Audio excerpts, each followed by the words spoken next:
नमस्कार। आप सभी के आपके अपने YouTube channel Hrithik science classes में बहुत बहुत स्वागत है। मैं राजा राम सर।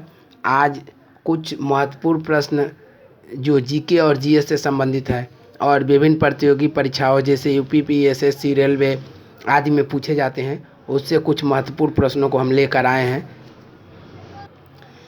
और ये प्रश्न बार बार परीक्षाओं में पूछे जाते हैं, इसलिए ये प्रश्न आपके लिए बहुत ही महत्वपूर्ण हो सकते हैं। अतः आप हमारे वीडियो को ध्यानपूर्वक देखिए और दिए गए प्रश्नों को समझिए और यह बताइए कि इसमें से कितने प्रश्न आपको आ रहे थे। उसका उत्तर आप कमेंट बॉक्स में ज़रूर करें। यदि अभी तक आप हमारे चैनल को सब्सक्राइब नहीं किए हैं तो कृपया हमारे चैनल ऋतिक साइंस क्लासेस को सब्सक्राइब कीजिए और वीडियो को लाइक तथा शेयर कीजिए। चलिए चलते हैं प्रश्न की तरफ। पहला प्रश्न है, ध्वनि का वेग अधिकतम होता है। देखिए यहाँ चार ऑप्शन है, वायु में, द्रव में, धातु में, निर्वात में। मैं आप सबको बता देना चाहता हूँ कि ध्वनि का वेग जो सबसे अधिक होता है वह आपका ठोसों में होता है। तो देखिए ठोस के अंतर्गत इसमें से क्या आएगा, वायु, द्रव, निर्वात, ये तीनों तो नहीं हो सकता है। अतः ठोसों के अंतर्गत आएगा धातु। अधिकांश धातुएं जो होते हैं वो क्या होते हैं, ठोस होते हैं। इसलिए हमारे ऑप्शन के हिसाब से आंसर कौन सा सही होगा, ये जो विकल्प सी है, धातु में। तो ध्वनि का वेग अधिकतम किस में होता है, ठोसों में होता है। यहाँ ऑप्शन के हिसाब से आपका कौन सा ऑप्शन सही होगा, सी, जो धातु है। इस प्रकार के प्रश्न आपको अक्सर परीक्षाओं में घुमा दिए जाते हैं। आप पढ़े होते हैं, मान लीजिए जैसे प्रश्न पूछा गया था कि ध्वनि का वेग अधिकतम कितना होता है, किस में होता है, तो आपको मालूम है कि ठोसों में होता है, लोहा में होता है, इत्यादि में। लेकिन यहाँ वैसा कुछ जिक्र नहीं है, इसलिए हमको ये जानना जरूरी है कि धातु जो यहाँ आपको ऑप्शन दिया जा रहा था, तो धातुएं में अधिकांश क्या होते हैं, ठोस आते हैं। यानी धातु की परिभाषा आपको मालूम होगा, धातुएं किसे कहते हैं, वैसे पदार्थ जिसमें विशेष चमक होती है और पीटने पर आवाज़ करते हैं और फैलते हैं, तो इसके अंतर्गत आपका धातु हो जाएगा। चलिए दूसरे प्रश्न की तरफ चलते हैं। दूसरा प्रश्न है, निम्न में कौन मानव शरीर की सबसे छोटी हड्डी है। यहाँ देखिए आपके सामने चार ऑप्शन है, वोमर, स्टेपीज, मैलियस, इनकस। चलिए इसका उत्तर बताइए। बहुत बढ़िया। देखिए इसका आंसर होगा आपका बी, स्टेपीज। स्टेपीज जो है मानव शरीर की सबसे छोटी हड्डी है और यह कहाँ पाया जाता है, यह कान में पाया जाता है, ध्यान रखिएगा, ठीक है। तो मानव शरीर की सबसे छोटी हड्डी स्टेपीज होती है और ये बार बार परीक्षाओं में पूछे जाते हैं। तीसरा प्रश्न की तरफ चलते हैं। तीसरा प्रश्न कहा जा रहा है, घाव भरने में सहायक विटामिन है। यहाँ चार ऑप्शन है आपको, vitamin B, vitamin C, vitamin A, vitamin D. हाँ बताइए क्या होगा इसका आंसर।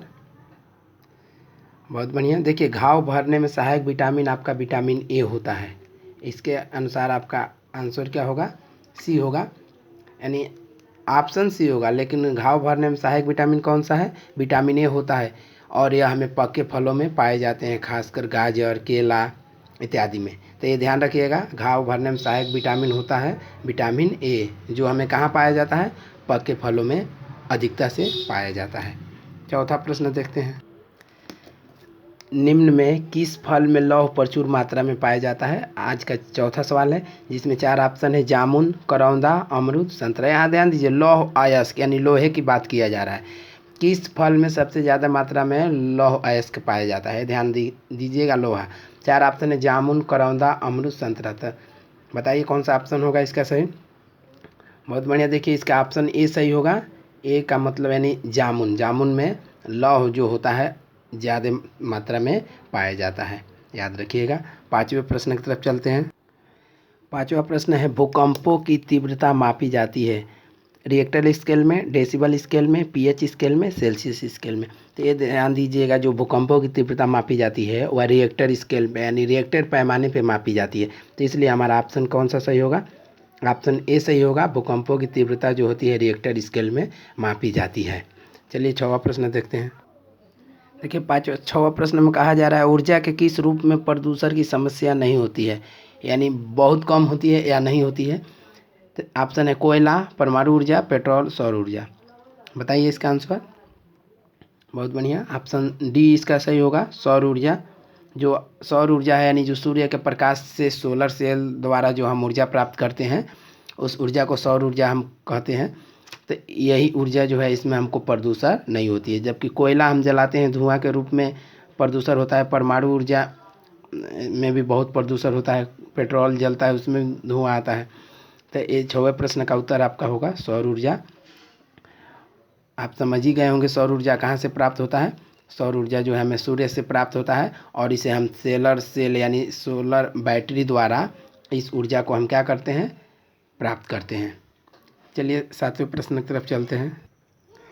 7वां प्रश्न कहा जा रहा है क्लोरोफिल पर्णहरित में पाया जाता है। यानी जो क्लोरोफिल होता है जिसके कारण पत्तियों का रंग हरा होता है, उसमें पूछा जाता है कौन सा तत्व सबसे अधिक मात्रा में पाया जाता है। ऑप्शन है लोहा, तांबा, मैग्नीशियम, मैग्नीज। तो इसका आंसर होगा मैग्नीशियम जो होता है क्लोरोफिल में सबसे अधिक मात्रा में पाया जाता है। तो याद रखिएगा क्लोरोफिल में मैग्नीशियम सबसे अधिक मात्रा में पाया जाता है। चलिए 8वां प्रश्न देखते हैं।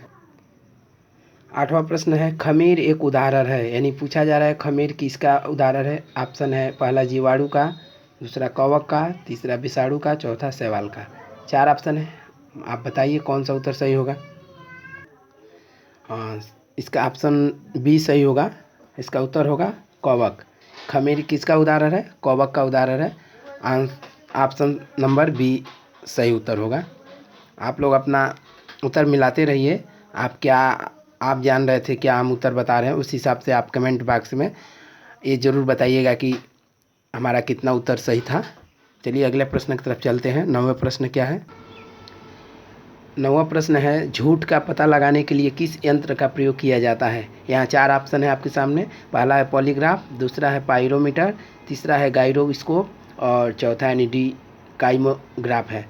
तो ये 4 ऑप्शन है। आपको बताना है कि झूठ का पता लगाने के लिए जिस हम यंत्र जिस मशीन का प्रयोग करते हैं उस मशीन को हम किस नाम से जानते हैं। बहुत बढ़िया, इसका आंसर ए होगा यानी पॉलीग्राफ। पॉलीग्राफ का प्रयोग हम झूठ का पता लगाने के लिए करते हैं। यदि कोई व्यक्ति झूठ बोल रहा है और उसके सामने यह मशीन रख दिया जाता है तो पता चल जाता है कि हम जो पूछना चाह रहे हैं उसका उत्तर नहीं दे रहा है, यानी ये झूठ बोल रहा है। ठीक है, तो ज़रूर याद रखिएगा, ये बार बार कंपटीशन एग्जाम में पूछे जाते हैं। झूठ का पता लगाने वाले यंत्र का नाम है पॉलीग्राफ। चलिए चलते हैं नेक्स्ट प्रश्न 10वें प्रश्न की ओर। देखते हैं 10वां प्रश्न क्या है। 10वां प्रश्न है एंगमार्क का संबंध किससे है। 4 ऑप्शन आपके सामने है। पहला संसाधन से, दूसरा गुणवत्ता से, तीसरा पानी से, इनमें से कोई नहीं। एंगमार्क देखते होंगे यह आपका गुणवत्ता की पहचान है। कोई भी सामान आप खरीदने जाते हैं तो उसके पहचान के रूप में आपको एंगमार्क का निशान बनाया जाता है, यानी ये दिखाता है कि यह प्रमाणित है। तो याद रखिएगा एंगमार्क का संबंध जो होता है गुणवत्ता से है, यानी वो कोई वस्तु जो सामान आप खरीद रहे हैं वह गुणवत्तापूर्ण है कि नहीं, यह इसे हम मोहर के रूप में उस पर लगाकर ये दिया जाता है कि यह वस्तु गुणवत्तापूर्ण है। तो ध्यान रखिएगा एंगमार्क का संबंध गुणवत्ता से है। किसी खाने वाली वस्तु हो चाहे और उसकी गुणवत्ता मैंने बताया जाता है कि ये शुद्ध है, आपके खाने लायक है या यूज करने लायक है। चलिए अगला प्रश्न की तरफ चलते हैं। 11 नंबर प्रश्न है एंजाइम मुख्यतः है। 4 ऑप्शन है आपके सामने, वसा, शर्करा, प्रोटीन और विटामिन। तो ये ध्यान रखिएगा एंजाइम जो होते हैं वो प्रोटीन होते हैं। क्या होते हैं, प्रोटीन। तो आपका ऑप्शन जो होगा सी ऑप्शन सही होगा, एंजाइम मुख्यतः प्रोटीन होते हैं। चलिए 12 प्रश्न देखते हैं। 12 नंबर क्या है। 12 नंबर प्रश्न है महात्मा गौतम बुद्ध ने अपना पहला प्रवचन कहाँ दिया था। यहाँ 4 ऑप्शन है गया, सारनाथ, पाटलिपुत्र, वैशाली। तो यह ध्यान रखिएगा महात्मा गौतम बुद्ध को ज्ञान की प्राप्ति गया यानी बोध गया में हुई थी और उन्होंने सारनाथ में अपना पहला प्रवचन दिया था, जिसे उस समय हम ऋषि पत्तनम के नाम से जानते थे। किस नाम से, ऋषि पत्तनम। सारनाथ को पहले हम ऋषि पत्तनम के नाम से जानते थे। तो इस प्रकार महात्मा गौतम बुद्ध ने अपना पहला प्रवचन कहाँ दिया था, सारनाथ। याद रखिएगा महात्मा गौतम बुद्ध का पहला प्रवचन सारनाथ था। कभी कभी सारनाथ न देकर ऋषि पत्तनम दे देता है, तो याद रखिएगा ऋषि पत्तनम में यानी सारनाथ में अपना पहला प्रवचन दिए थे। चलिए 13 नंबर प्रश्न देखते हैं क्या है।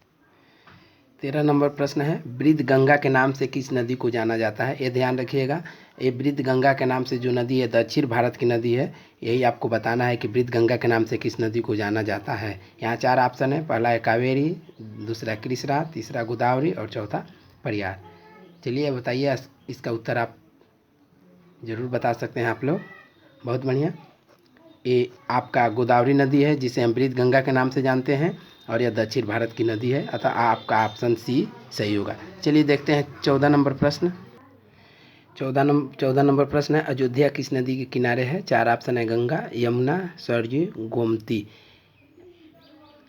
इस समय अयोध्या बहुत हाईलाइट था। आप सभी को पता होगा कि बहुत दिनों के लंबे संघर्ष के बाद अयोध्या में राम मंदिर बनना शुरू हो गया है, जिसका भूमि पूजन 5 अगस्त को प्रधानमंत्री नरेंद्र मोदी ने किया था।